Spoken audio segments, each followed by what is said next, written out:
बहुत समय पहले की बात है। एक राजा को उपहार में किसी ने बाज के 2 बच्चे भेंट किए।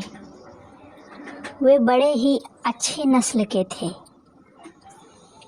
और राजा ने कभी इससे पहले इतने शानदार बाज नहीं देखे थे।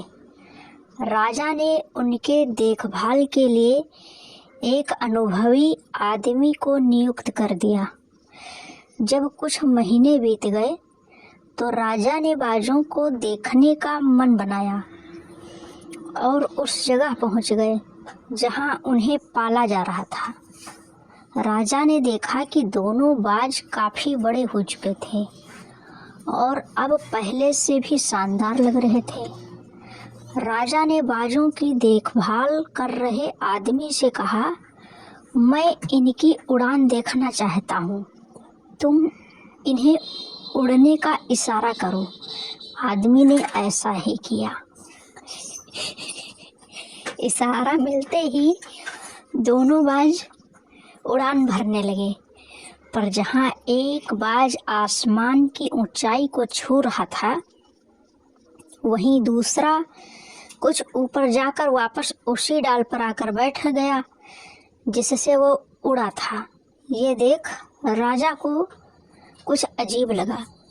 क्या बात है, जहाँ एक बाज इतनी अच्छी उड़ान भर रहा है, वहीं दूसरा बाज उड़ना ही नहीं चाह रहा। राजा ने सवाल किया, जी हुजूर, इस बात के साथ शुरू से यही समस्या है, वो इस डाल को छोड़ता ही नहीं। राजा को दोनों ही बाज प्रिय थे और वो दूसरे बाज को भी उसी तरह उड़ना देखना चाहते थे। अगले दिन पूरे राज्य में ऐलान कर दिया गया कि जो व्यक्ति इस बाज को ऊंचा उड़ाने में कामयाब होगा, उसे ढेरों इनाम दिया जाएगा। फिर क्या था, एक से एक विद्वान आए और बाज को उड़ाने का प्रयास करने लगे, पर हफ्तों बीत जाने के बाद भी बाज का वही हाल था। वो थोड़ा सा उड़ता और वापस डाल पर आकर बैठ जाता। फिर एक दिन कुछ अनोखा हुआ। राजा ने कहा कि उसके दोनों बाज आसमान में उड़ रहे हैं।